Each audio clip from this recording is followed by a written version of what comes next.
Hey guys, and welcome back to Divine Journey 2. So last episode we made some progress through Abyssalcraft, and between episodes I've managed to get enough Ithaxium to upgrade our Abyssalnomicon. The next steps of the quest here is to fight the last boss in the Abyssalcraft mod. Well, there's a few preparations we have to make before we can do this. First of all, we need a full charge of our Abyssalnomicon. This is 100,000 PE, we're currently nearly halfway, and to summon this guy we need to do the Ritual of Shadows. To perform this ritual we need some Corrosive Will, which we have. We have also an Oblivion Catalyst and the Rune of Winter, but we need some more Ithaxium and Inverted Potentia. The Inverted Potentia isn't too bad, it's just a Suppression Core, a Potentia Sphere which is a Slime Ball, Potency Core and Orbis Terra, and a Redstone Torch. But we do have to invert this and strike this with lightning, which means trying to find that environmental accumulator we found a couple of episodes ago, and I didn't mark that thing, so I'm going to try to find this here.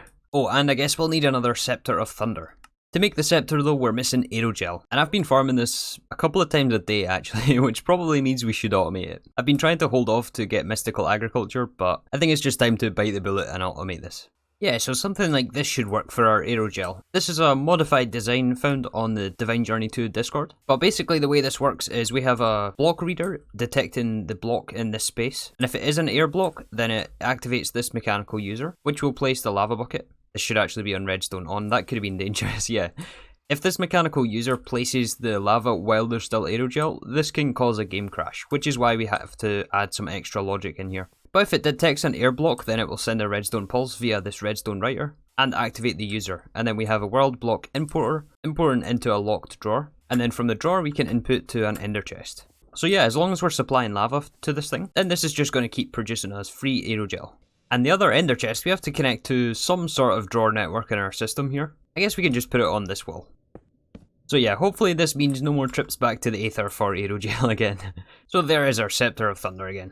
Now to find this accumulator. I don't even remember which direction it was, to be honest. Aha, found it. I need up going back in the last video and checking the coordinates for this thing.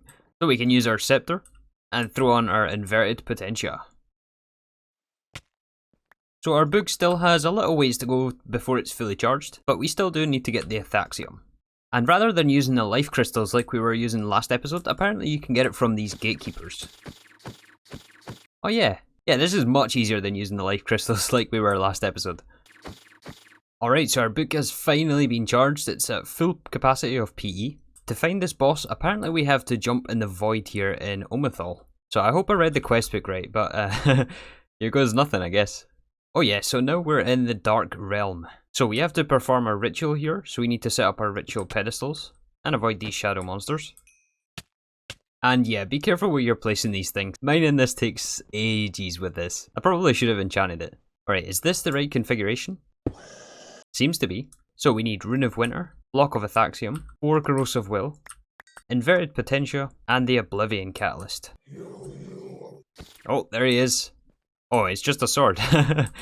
It's just a sword I can see. Oh, he's in the shadows, I guess. Let's get some potions on. Oh, this isn't much of a fight, though. The last boss was a bit harder than this guy.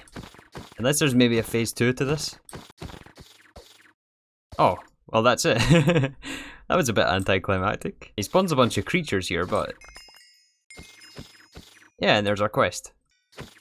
Alright, so to progress to the next quest, we need to collect Souls of the Dark Realm. To get these souls, we have to slay mobs with this new sword that this boss has just dropped. But this only has 2000 durability. So I'm wondering if there's some way we can buff this, or maybe enchant it with something. Alright, mending on this thing apparently doesn't work. Aha, check this out. So apparently the mechanical user can use this thing. And this does count towards souls harvested. The only thing we have to figure out is the durability on this thing though. So I think I found the solution actually. We're up nearly 1000 souls harvested. I was just doing some building while this thing was in the mechanical user. I'm going to swap the bound blade back in here though. As for the durability on this thing though, the item repairer from Actually Additions is one of the only things I know that works. We can just power this thing with RF and it will slowly repair the Reaper blade. So now that we have souls collected, we need a soul extractor. So I'm not sure if the soul extractor item has durability or if it's just a one-time use thing, but I'm assuming this will give us all 1012 souls from this blade. Oh yeah, it looks like this is how it works, and this soul extractor does have a durability. I bet there is some way to repair this though.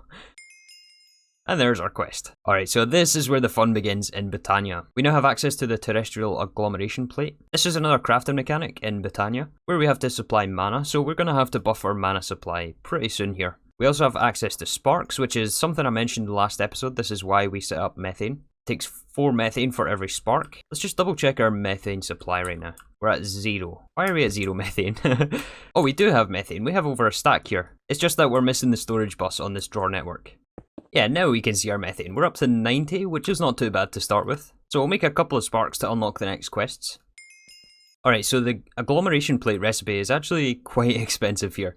So we need 1 of each of the tier 2 runes, 3 potency cores, and some Dark Realm soul blocks, which is 9 of these souls. But we are missing 1 rune of autumn. And to make a rune of autumn, we have everything except for treated wood. I'm sure we have treated wood automated. We do have treated wood automated here, it's just not fast enough to keep up with our consumption. Yeah, so I've decided to move the furnaces over to a different spot on the base here, and we're going to change it from just the 1 to 4 furnaces, making us creosote oil. These have to have the pyrolytic conversion, and these we're going to output to 2 tanks here, which should form the multi-block when we put 2 thermal tanks on top of each other. So these will also need power, we can just give them a power cell. There is so many of these power cells about now, but they're very useful to have, I like them. And then on the tanks we're going to put a fluid storage bus.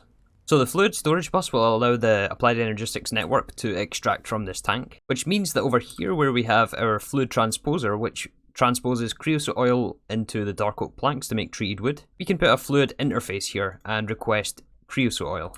So once this turns on, this should start filling this with creosote oil. Maybe the auto input like this doesn't work. I think we may have to do a fluid conduit here. Yeah, let's just do that instead. Oh yeah, now we're getting the creosote oil. So this fluid transposer should be able to keep up with those redstone furnaces. Looks like it may even be too fast for them. Oh, and I forgot about the coal coke here as well. Yeah, we should store the coal coke. Yeah, so I just moved over the drawer that was over where the old redstone furnace was, and I've connected this up to this methane drawer network here. And all the outputs are just taken out from the back via the item conduit and straight into the drawer there. So it looks like we still have some sort of a backlog to fill with the treated wood here. It's probably making windmills here somewhere. Yeah, windmill blades, it's all getting used for this. So after mustering up enough treated wood, we can get our first agglomeration plate.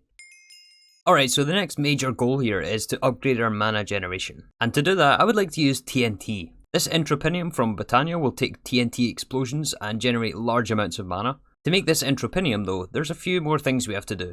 We have to get the next tier of runes, which is the Rune of Wrath. I think this is a tier 3 rune, but that means making pixie dust, and for that we need Elven Trade. To make the Elven Trade portal, we need Terrasteel. The quest here says that we need 6, but if we craft 4 it will give us 2 as a quest reward. Also, while I was waiting on the souls in the Reaper Blade, I did switch out our Botania grass, and I think this works a bit better than what the slimy dirt did. So to make Terrasteel we have to set up a small multi-block for this.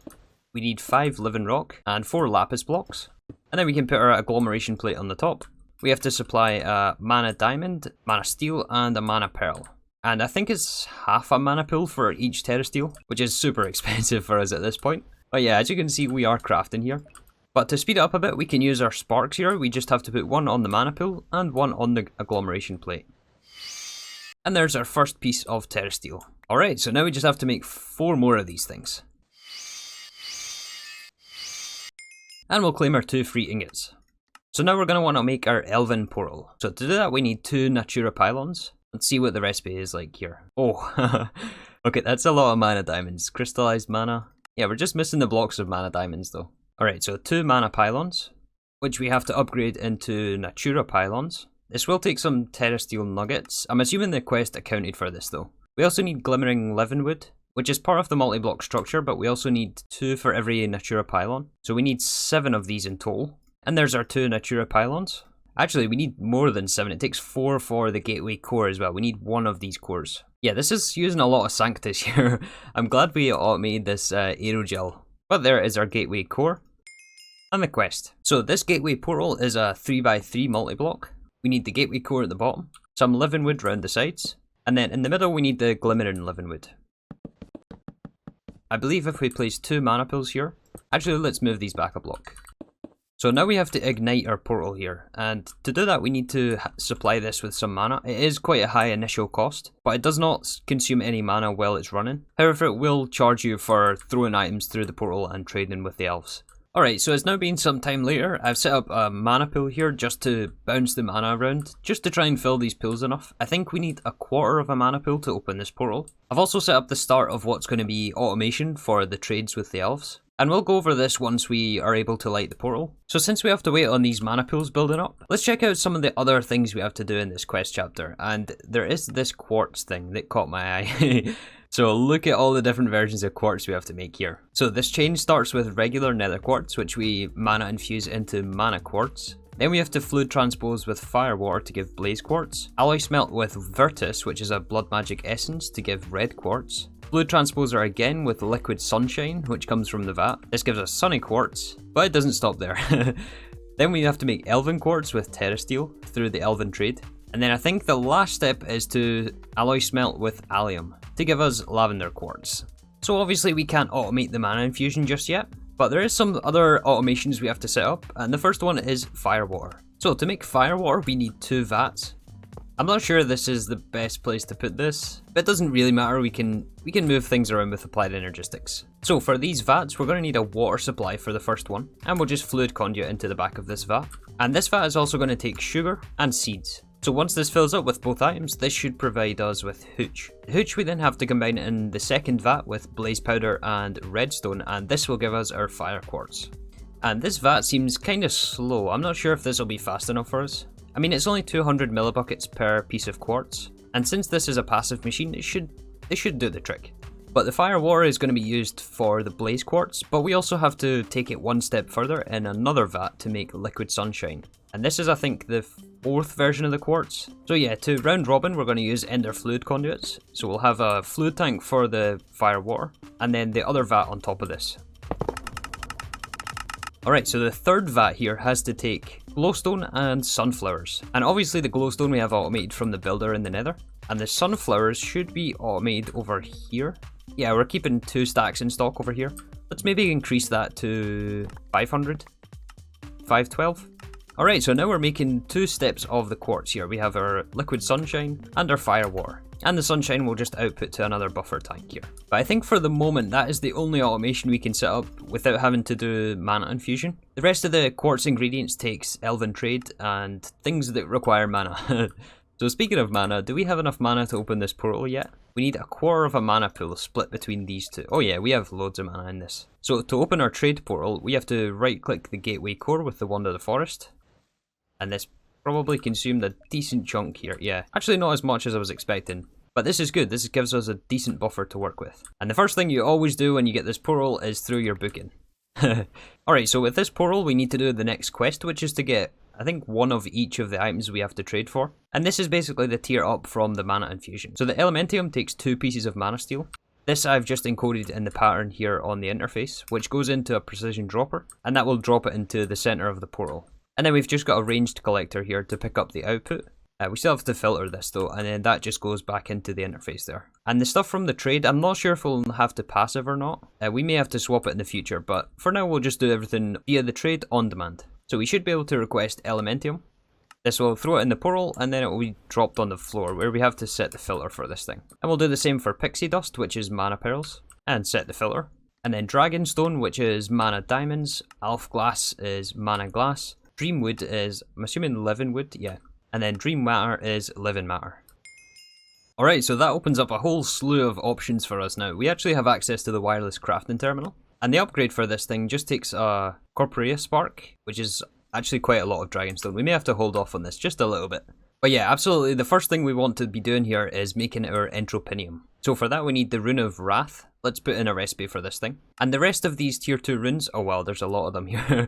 The rest of these runes I think we'll hold off on until we have the Entropynium set up. So we should now be able to request our Rune of Wrath. And yeah, all of these mana infusions is something we'll set up automatically. And I think this is something we'll have to do passively as well.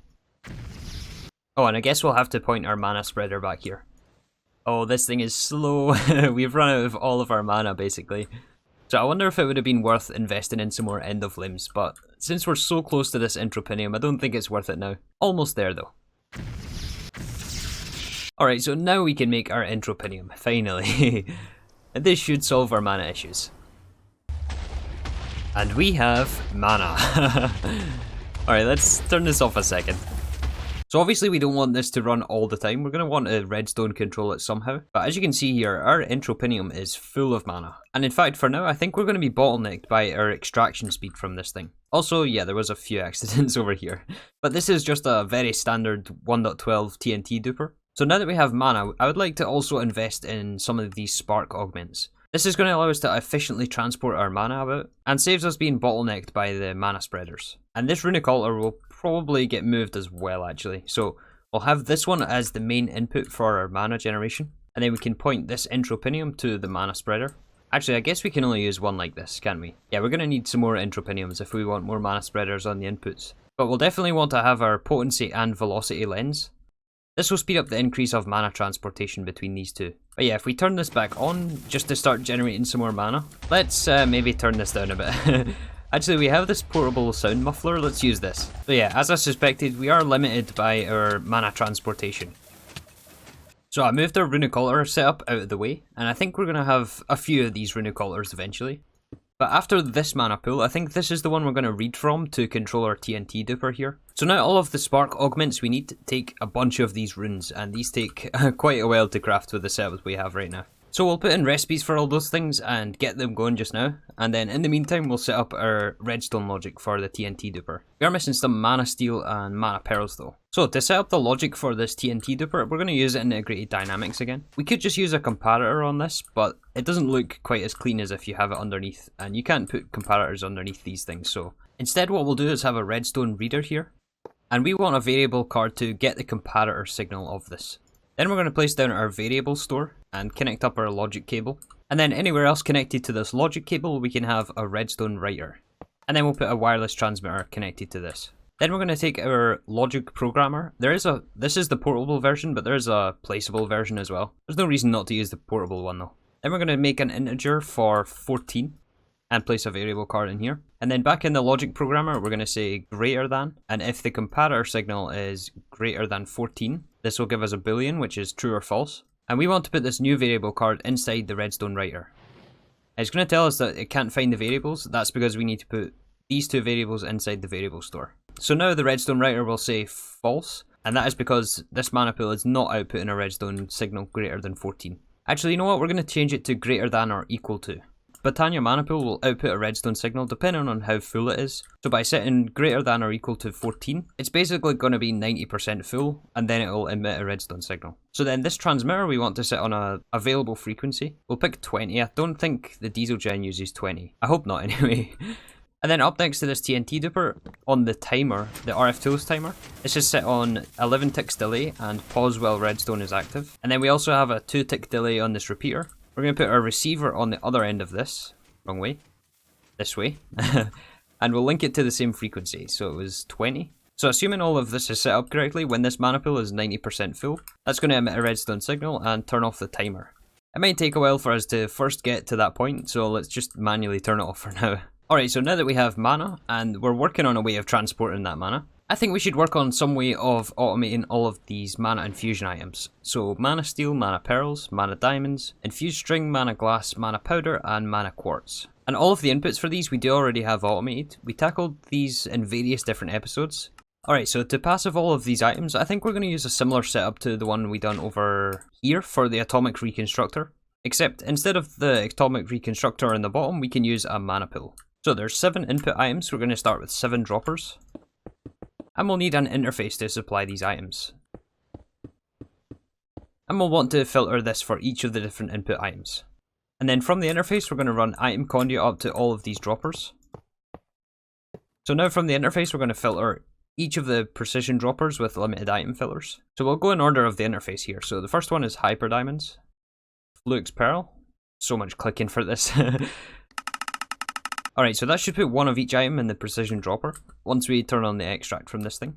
Oh, and it also looks like this thing is stopped. Yeah, it looks like this thing is working, so we're emitting a redstone signal. We can see in the reader here that the comparator has now switched to 14. And the mana pool is, yeah, about 95% full, 90% full. It's hard to tell with Botania. But yeah, I'm wondering if there's a way with Ender IO conduits and level emitters to make this work. Alright, so I've been messing with this system for a little while now, and I think I've come up with something that could work. So basically, to start off with, we want to make sure that we have mana in the mana pool, and that we have low supply of whatever we want to drop here. Take the first one, for example, is mana diamonds. I just have this set to 1 right now. So if we're above 1 mana diamond in our system, this will emit a redstone signal and the precision dropper will not activate. These droppers are basically inverted by default, so they work without redstone. So to measure the mana pool, we're using the same trick that we done over there. We have a redstone reader here reading the comparator signal, except this time I have it greater than or equal to 1, just for testing, which means we don't have to have much mana in this mana pool. And then this is sent to the redstone writer, which outputs to redstone conduit, and these are all connected to the droppers. So this should stop it if we have less than a comparator signal of 1 in the mana pool. So now if we change this level emitter to, let's say, 1000 mana diamonds, we obviously don't have 1000 mana diamonds in our system. And we make sure to turn on the extract here. It should start dropping mithril ingots. Oh, and we have nausea. Oh no. I think this is because of blood magic. Hold on. Oh, my blood orb either. Oh no. Yeah, basically if you don't have enough LP in your network, you start getting nausea for, well, forever. Because there's rituals running. I hope we don't have to restart them actually. Yeah, hopefully all of our rituals are still running. So where were we over here? Actually thinking about this some more, I think we need to invert this redstone signal, right? Because we want it on less than or equal to. Yeah, now we're dropping items here. Yeah, so to handle the output for this, we just have a ranged collector on the bottom. And this is filtered for each of the types of items we're transmutating here. And that is just item conduit into this drawer controller on the bottom here, underneath all of these output drawers. And then there's also a storage bus on the bottom there. It's a bit hard to see, but yeah. So I'm not sure if there's any other materials we have to passive like this, but if there is, we can just keep adding to this and stacking this vertically. But while I was setting that up, I probably should have ordered more than this, but 2 of the spark augments have finished crafting. So the way these augments work is the dominant will try to pull mana from any other spark, and the recessive mana will basically push to any spark. So we want a recessive on this output mana pool, which will disperse its mana to any other mana with a spark on it. And actually, we don't really want it to fill this pool here. Let's take the spark off this one. Ideally, we want it in this pool here and also this one. But I guess to get it in here, we're going to need line of sight for this thing. I don't think the sparks work through the walls. I could be wrong about that, but I don't think they do. Which means I'll probably end up rotating this between episodes. So yeah, I think this is where we're going to wrap up here for today. I didn't have quite as much time, but hopefully we can make some more progress tomorrow. We're going to finish off this quartz tomorrow. We already got most of the processes finished, like the fire water. It's just a matter of adding more processes like this one here for the passive quartz. But yeah, let me know what you think about the change to the grass here. Obviously this area still needs tidied up a bit, which I'll work on between episodes. But yeah, we're making just slow and steady progress here. This is getting a long, very, very long pack here. But I'm enjoying it. I'm having a lot of fun doing this. So yeah, that is going to do us for today. Thank you again for watching, and I'll see you all tomorrow for another episode of Divine Journey 2.